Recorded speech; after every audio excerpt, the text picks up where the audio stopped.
সুধাভাণ্ড চ্যানেলে আপনাদের সকলকে স্বাগত। কীর্তিবাসী রামায়ণের পরের অংশ আজকে আমরা শুনে নেব। শ্রীরামের বৃত্তান্ত কথনে সম্পাতির পক্ষ লাভ। আপনাদের কাছে আমার অনুরোধ, যদি রামায়ণের কাহিনী শুনতে ভালো লাগে তাহলে অবশ্যই সম্পূর্ণ কীর্তিবাসী রামায়ণ শ্রবণ করুন এবং কমেন্টে একবার লিখুন জয় শ্রীরাম।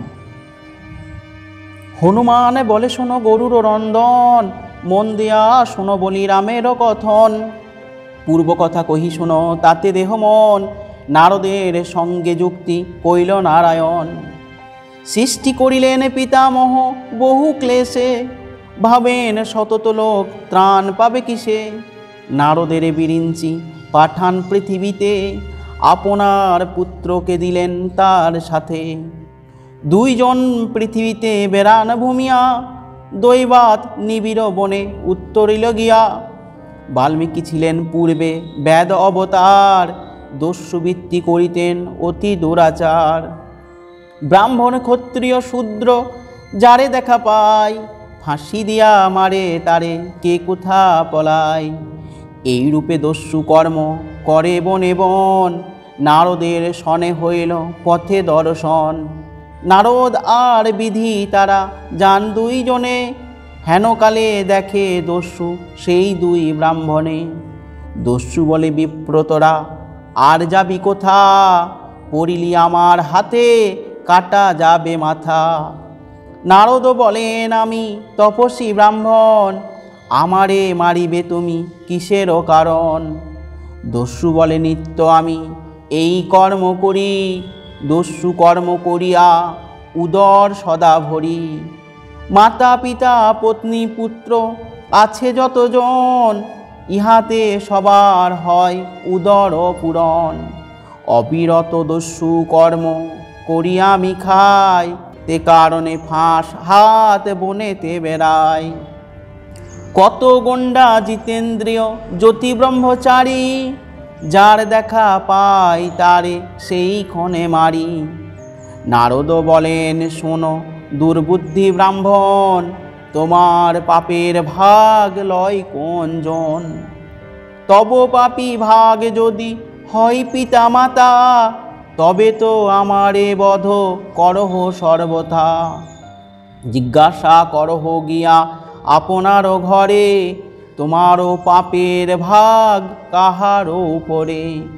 দস্যু বলে শোনো বলি তপস্বী ব্রাহ্মণ, আমি ঘরে গেলে কি পলাবে দুইজন। নারদ বলেন রাখো গাছেতে বাঁধিয়া, পাপ ভাগীকে বা হয় আইসো জানিয়া।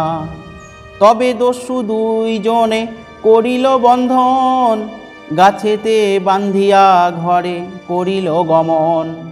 বাপের কহিল তুমি ঘরে বসে খাও, আমার পাপের ভাগ তুমি নিতে চাও।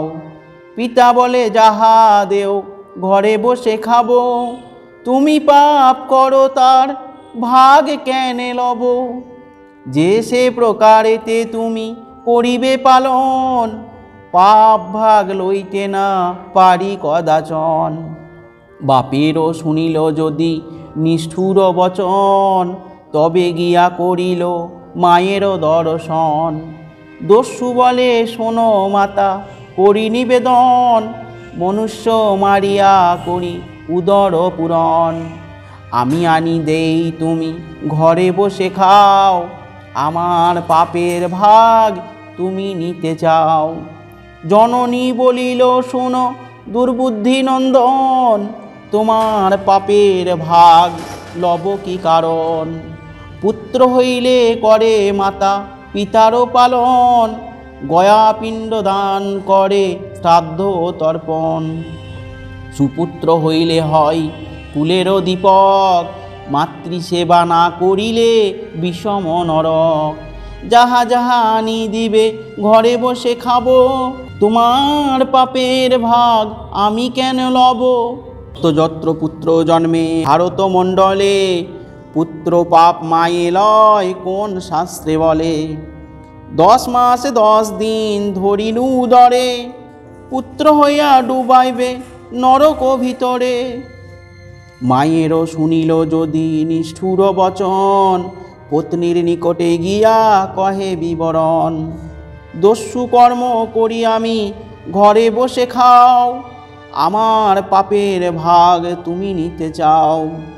স্বামীরে বলিছে বামা বিনয় বচন, তোমার পাপের ভাগ লব কি কারণ। গৃহস্থের কর্ম কার্য সকলই করিব, যথা হইতে আনো তুমি, ঘরে বসে খাব। নারীরও শুনিল যদি এতে বচন, পুত্রের নিকটে গিয়া কহিল তখন। শুনিয়া বলিল পুত্র পিতার চরণে, পাতকের ভাগ লব কিসের কারণে। আমি উপযুক্ত যবে হইব সংসারে, শিরে মোট বহি আমি পালিব তোমারে। এখন আমার কর ভরণ পোষণ, আমি পুত্র তোমাদের করিব পালন। এই মতো জিজ্ঞাসা করিল বারে বার, পাপ ভাগ লইতে কেহ না করে স্বীকার।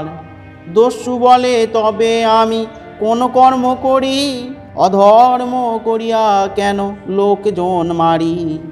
মনে মনে দস্যু বড় হইল নিরাশ, ঊর্ধ্বশ্বাসে ধেয়ে গেল তপস্বীর পাশ। আস্তে ব্যস্তে খসাইল মুনির বন্ধন, প্রণাম করিয়া বলে বিনয় বচন। জিজ্ঞাসিয়া ঘরে জানিলাম সমাচার, আমার পাপের ভাগী কেহ নহে আর। কি করিব কোথা যাব কি হবে উপায়, মুনি বলে তবে কেন বধিবে আমায়। তোমার পাপের ভাগী কেহ না হইল, যত পাপ করিলে সে তোমার থাকিল। 84 নরক কুণ্ড আছে জমপুরে, রৌরব নরক আদি সব তব তরে। গলায় কাপড় দিয়া জোড়হাত বুকে, কাতরে কহিলা দস্যু মুনির সম্মুখে। কৃপা করো কৃপাময় ধরি হে চরণ, কি হবে আমার গতি কহ বিবরণ।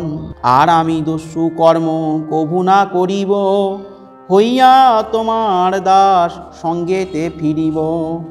তাহারে কহেন দয়াশীল মহামুনি, সরোবরে স্নান করি আইসো এখনি। তোমারও নিমিত্ত এক করিব উপায়, যাহাতে হইবা মুক্ত পাপ দূরে যায়। আস্তে ব্যস্তে গেল দস্যু সরোবর তীরে, পাপী দেখি উড়িল সলিল সরোবরে। স্নান করিবার জল যদি না পাইল, আরবার দস্যু সে মুনির কাছে গেল। জোড়হাত করিয়া বলিল সে গোসাই, করিতে গেলাম স্নান জল নাহি পাই। আমাকে আসিতে দেখি যত ছিল জল, শুকাইল সরোবর যথা শুষ্ক স্থল। শুনিয়া নারদ মুনি করিয়া আশ্বাস, কমণ্ডলু জল ছিল আপনার পাশ। দয়া করি সেই জল দিলেন তাহাই, সেই জল দস্যু দিল আপন মাথায়। ব্রহ্মাপুত্র নারদের দয়াও পুজিল, অষ্টাক্ষর মহামন্ত্র তার কর্ণে দিল। ব্রহ্মাপুত্র আপনি করিল আদেশন, দিবানিশি রাম নাম করহ শরণ।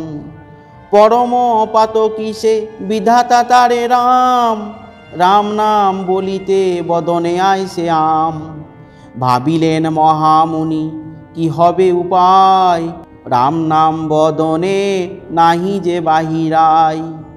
সেই বনে মরা এক তাল গাছ ছিল, হেরিয়া মুনির মনে দয়াও পুজিল।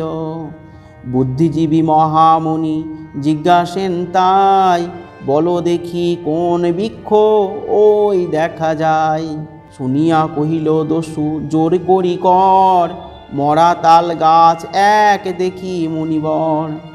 শুনিয়া কহেন তারে নারদ প্রবীণ, মরা মরা মন্ত্র জপ করো রাত্রি দিন।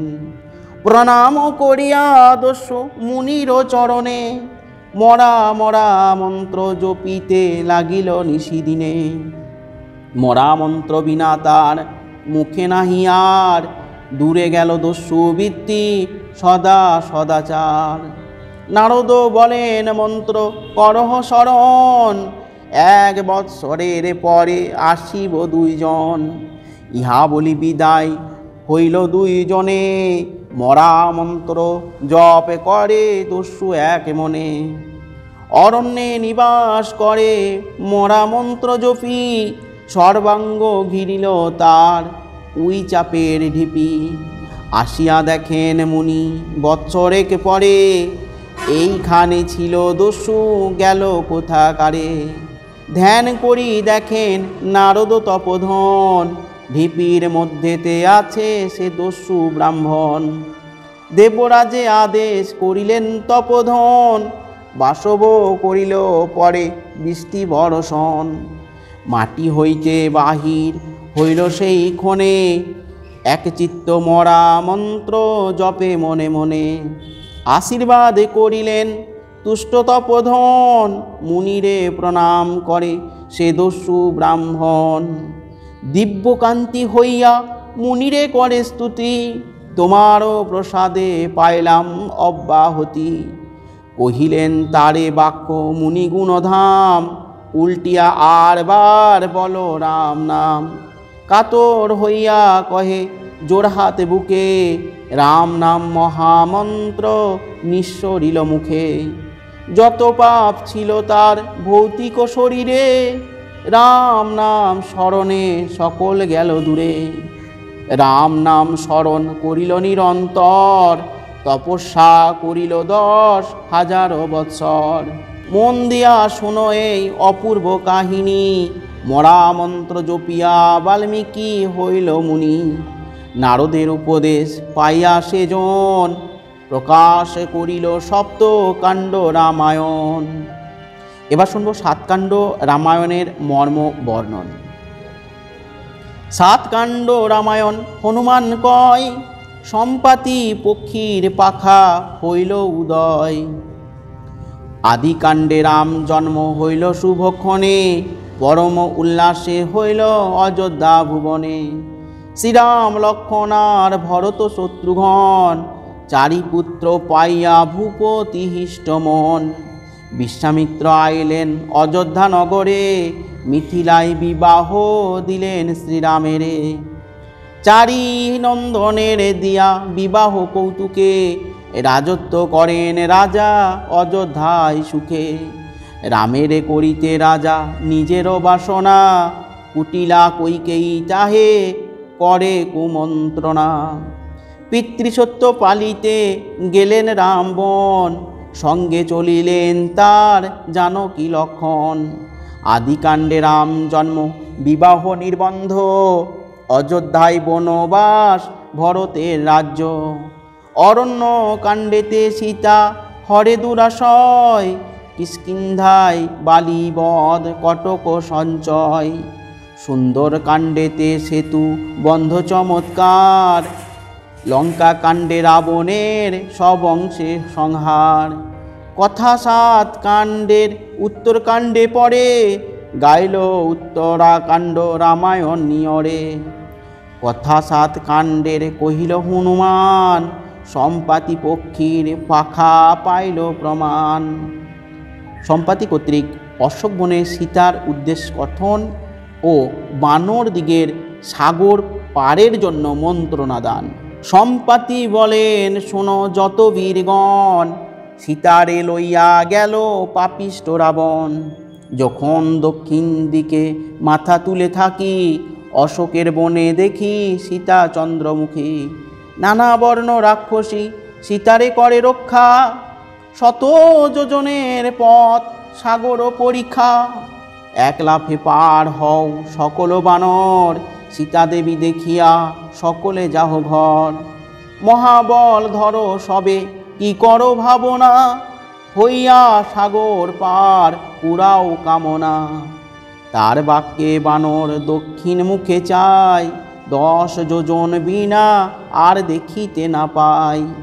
এক দৃষ্টে কপিগণ চাহে ঊর্ধ্বশ্বাসে, দেখিতে না পায় কিছু পক্ষীরাজ হাসে। জাম্বুবান উঠি বলে, বুদ্ধে বৃহস্পতি আমার বচন শুনো বিহঙ্গ সম্পাতি। শতেক যোজন পথ সাগর পাথার, বানর হইয়া হব কি প্রকারে পার। অনেক কালের পক্ষী অনেক বয়স, সাগর তরিতে তুমি কহু উপদেশ। সম্পাতি বলেন শোনো সবে সাবধানে, অপূর্ব প্রস্তাব এক পড়িল যে মনে। সুপার্শ্ব আমার পুত্র হিমালয়ে থাকে, নিত্য নিত্য সে আইসে দেখিতে আমাকে। হিমালয় পূর্বেতে আমার পরিবার, তথা হইত পুত্র মম যোগায় আহার। নিত্য আনে আহার সে প্রভাত সময়, একদিন আনিতে বিলম্ব অতিশয়। ক্ষুধায় বিকল আমি দহে কলবর, কোপে সুপার্শ্বের ভৎসিলাম বহুতর। ধার্মিক আমার পুত্র ধর্মে বড় রত, পরিলেখ আমারে বৃত্তান্ত অবগত। আহার লইয়া পিতা প্রভাতে আসিতে, দেখিলাম এক নারী রাবণের সাথে। কালবর্ণ রাবণ সে গৌরবর্ণা নারী, মেঘের উপরে যেন বিদ্যুৎ সঞ্চারী। শ্রীরাম লক্ষণ বলি কাঁদিছে বিস্তর, দুই পাখে আগুলিলাম দুইটি প্রহর। রাখিতাম রথ সহ তাহারে উদরে, কেবল পাইল রক্ষা স্ত্রী বধের ডরে। সুপার্শ্বের কথা শুনিলাম মনোনীতা, জানিলাম তখনই সে শ্রীরামের সীতা। এখনই আসিবে পুত্র মহাবল তার, পৃষ্ঠে করি সবাকারে সে করিবে পার। 3 ভাগ সাগর সে ঢাকে 2 পাখে, 1 ভাগ মাত্র তার লঙ্ঘিবারে থাকে। 1 ভাগ লঙ্ঘিতে না হবে কোন শ্রম, স্থির হও কপিগণ নাহি ব্যতিক্রম। এইরূপ হইতেছে কথোপকথন, মহাকায় সুপার্শ্ব আইল ততক্ষণ। 2 ঠোঁট মেলিয়া সে গিলিবারে যায়, সম্পাতির আড়ে গিয়া কটক লুকায়। সম্পাতি বলেন বাছা না করো সংহার, পৃষ্ঠে করি সবারে সাগর কর পার। করিয়াছে ইহারা আমার উপকার, করহ প্রত্যুপকার তবে পাই পার। সুপার্শ্ব বলেন মান্য পিতার বচন, আমার পৃষ্ঠেতে চর সব কপিগণ। অঙ্গদ বলেন শোনো বীর উপদেশ, সাগর তরিয়া করি সীতার উদ্দেশ। দেবতার পুত্র মোরা দেব অবতার, কি কারণে পক্ষী হে তোমারে দিব ভার। সম্পাতি বলিল আমি রাম কার্য করি, রামায়ণ প্রসাদে নতুন পক্ষ ধরি। হইল উভয় পক্ষ দেখিতে সুন্দর, রাম জয় বলি ডাকে সকল বানর। দেখিয়া বানর গণে লাগে চমৎকার, রাম জয় স্মরণে সাগর হব পার। কপি সম্ভাসিয়া পক্ষী উড়িল আকাশে, 2 পক্ষ সারি যায় আপনার দেশে। পুত্র সহ পক্ষীরাজ গেলেন উত্তর, অঙ্গদ কটক সহ দক্ষিণ সাগর। কীর্তিবাসে রচে কবি অমৃতের ভাণ্ড, সমাপ্ত হইল এই কিষ্কিন্ধা কাণ্ড। নমস্কার সুধী ভক্তবৃন্দ, আজকে কিষ্কিন্ধা কাণ্ড এখানেই শেষ হলো। পরের দিন থেকে আমরা এর পরে সুন্দর কাণ্ড পাঠ করব। নমস্কার। একবার কমেন্টে লিখুন জয় শ্রীরাম। ভালো থাকুন, সুস্থ থাকুন।